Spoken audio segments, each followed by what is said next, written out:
Assalamualaikum warahmatullahi wabarakatuh. Paha Basyadara, jumpa lagi bersama saya Keisha Putri Wilyani dalam Berita Aceh hari ini. Sejumlah berita menarik akan kami sajikan untuk Anda. Dan berikut 3 berita utama hari ini.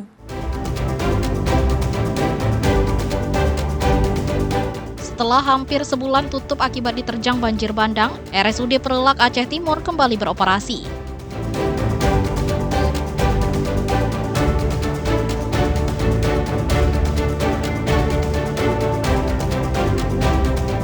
Sejumlah guru dan santri sebuah dayah di Kabupaten Aceh Utara berjibaku menggotong bantuan dengan menaklukkan medan berat demi membantu para korban banjir bandang.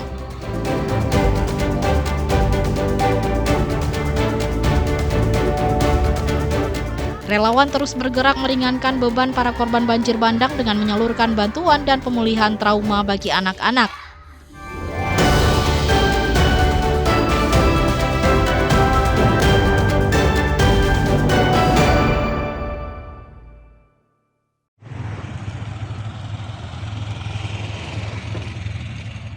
Rumah Sakit Umum Abdul Aziz Syah Perelak Kabupaten Aceh Timur yang tertimbun lumpur akibat banjir 26 November 2025 kini sudah beroperasi kembali. Sejumlah warga sudah mulai berobat di rumah sakit kecamatan ini. Rumah sakit pelan-pelan berbenah. Bantuan sejumlah pihak dan warga untuk memulihkan pelayanan kesehatan berhasil mengaktifkan kembali fasilitas tersebut. Pada awal beroperasi kembali, rumah sakit ini membuka layanan gawat darurat meski belum sampai 24 jam karena waktu itu gangguan pasokan listrik. Setelah listrik berangsur normal, RSUD ini sudah bisa melayani perawatan pasien penyakit dalam, layanan bedah, dan pelayanan anak-anak. Awalnya kami membuka layanan gawat darurat. Itu masih kami buka tidak 24 jam, tetapi sampai dengan pukul 18 karena waktu itu listrik belum hidup. Nah, sejak listrik hidup kita langsung buka IGD 24 jam. Kemudian seiring itu kita buka rawat jalan. Mulanya kita buka rawat jalan itu 4 poliklinik penyakit dalam, bedah, anak, dan obgyn. Nah, sekarang kita sudah buka 9 poliklinik. Saat ini rumah sakit sudah menerima pasien rawat inap, meski hanya sedikit dari kapasitas yang tersedia karena banyak tempat tidur yang terendam banjir. Maimunzir melaporkan dari Aceh Timur.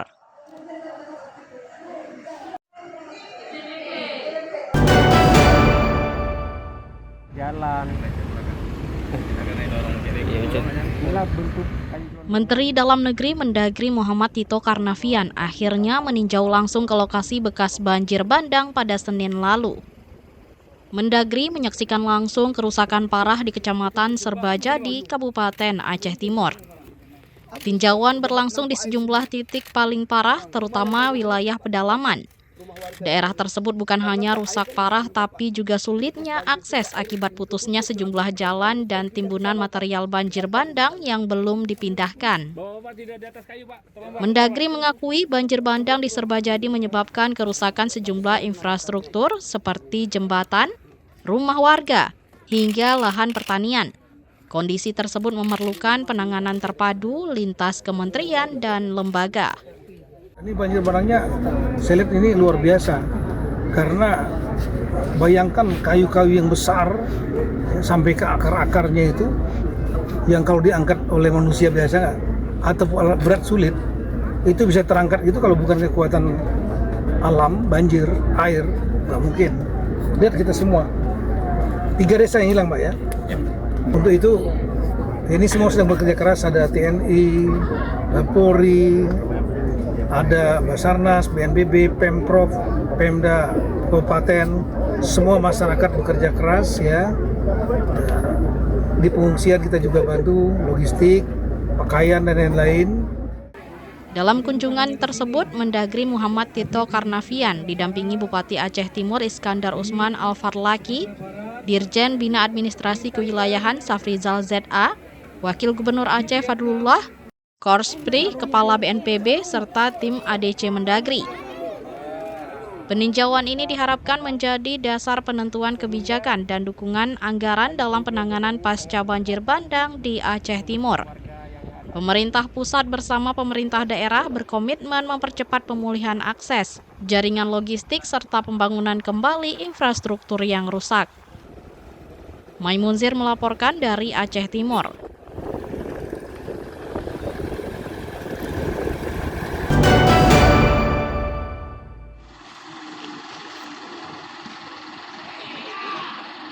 Upaya keras para relawan untuk membantu para korban banjir bandang terus masih berlanjut. Para guru dan santri Dayah Darul Fatah Al-Hanafiyah mempertaruhkan keselamatan untuk menembus isolasi agar bisa mencapai lokasi pengungsian. Semangat kemanusiaan meniti para relawan berjalan tertatih dari pelosok desa pedalaman Aceh Utara. Kondisi jalan yang rusak, berlumpur, dan tanjakan ekstrem tak menyurutkan tekad mereka membantu sesama. Lumpur menelan roda, tanjakan curam menghadang, dan jalan yang seharusnya menjadi penghubung berubah menjadi penghalang kehidupan. Perjuangan para guru dan santri Dayah Darul Fatah pada Senin 22 Desember 2025, tujuan kemanusiaan menembus jalur ekstrem menuju Dusun Kareng, Desa Bukit Linteng, Kecamatan Langkahan, wilayah pengungsian yang terisolir dan nyaris terlupakan. Di jalur ini, kendaraan bermotor tak lagi berkuasa. Truk pengangkut bantuan berhenti akibat terjebak lumpur. Kendaraan tak sanggup melawan kondisi jalan yang rusak parah. Namun, para santri menarik truk yang syarat beban, karena di ujung jalan ini ratusan nyawa sedang menunggu. Alhamdulillah hari ini kita telah menembus kepada tempat barak pengungsian dengan kondisi perjalanan yang begitu menyulitkan, tapi alhamdulillah dengan berkat bantuan para masyarakat, pengungsi dan juga anggota-anggota yang kita semua, alhamdulillah kita sekarang sudah tembus ke tempat yang kita tuju. Dayah Darul Fatah Al-Hanafiyah, baik dari Kampung Bayi, Alu Gampung, Hagu, Cat Barat, Cerda, Alu Siju, Luhung dan sekitarnya. Itu semua mereka walaupun sumbangannya tidak sepenuh langit dan bumi, tapi keikhlasannya sepenuh hati. Dusun Kareng bukan hanya terisolasi oleh medan, tapi juga oleh lambannya penanganan. Para relawan berharap pemerintah daerah segera turun tangan membuka akses jalan sebelum keterisolasian ini berubah menjadi tragedi yang lebih besar. Bagi kami serombongan ini yang ada pengungsian sini sangat-sangat berterima kasih yang barang-barang adanya yang telah orang-orang kalian yang bawa, kami sangat berterima kasih. Ada yang ikatan dari mahasiswa, ada dari kondisi, pada umumnya dari masyarakat dan Pak Jamat juga ada. Membutuhkan memang sangat. Yang pertama, kalau keadaan kayak gini, kelembu yang sangat membutuhkan, dan ada di sini bayi-bayi yang ada beberapa orang yang sangat membutuhkan perlengkapan bayi, kelembu, tikar, obat-obatan yang pertama sekali. Ketika akses sulit dilalui, itu merupakan alarm keras tentang jeritan warga yang terputus dari bantuan. Di balik lumpur dan jalan rusak, ada 478 jiwa yang menunggu kehadiran negara sebelum harapan benar-benar punah. Tim Liputan melaporkan dari Aceh Utara.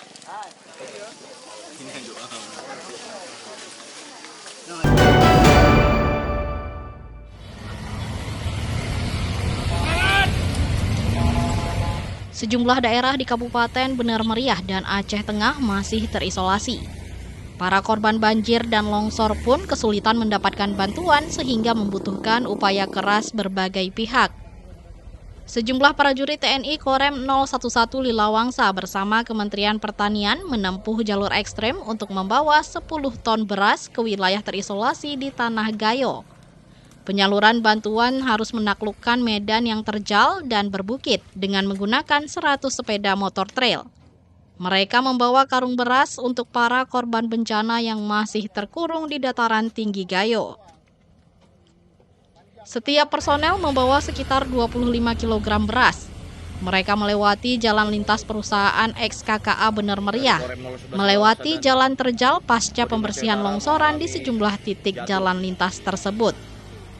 Distribusian logistik berupa beras untuk wilayah Bener Meriah dan Aceh Tengah dengan menggunakan personil kurang lebih 100 orang untuk mengangkut beras dengan target 10 ton dalam rangka 2 hari, dalam waktu 2 hari. Kemudian dengan menggunakan sepeda motor yang tiap personil dengan target membawa kurang lebih 25 kilo beras yang akan nanti kita distribusikan. Penyaluran ditargetkan selesai dalam waktu 2 hari sebagai upaya percepatan pemenuhan kebutuhan pangan warga. Selain jalur darat, percepatan distribusi pangan juga dilakukan melalui jalur udara. Pesawat Hercules diberangkatkan dari Lanut Sultan Iskandar Muda Banda Aceh menuju Bandara Rembele dengan mengangkut 8 ton beras. Karena kita juga sudah koordinasi ke Lanut Sultan Iskandar Muda, hari ini juga akan dikirim 8 ton via Hercules. Ya. Jadi nanti spesialisasinya untuk Korem ini adalah daerah-daerah yang sangat terisolir, yang tidak tersentuh atau yang belum tersentuh atau jarang tersentuh oleh bantuan-bantuan yang selama ini sudah mengalir ke masyarakat Kabupaten Bener Meriah. Ya. Sekali lagi apresiasi dan terima kasih. Ini adalah wujud bentuk kepedulian ya kita semua, dalam hal ini Korem ya.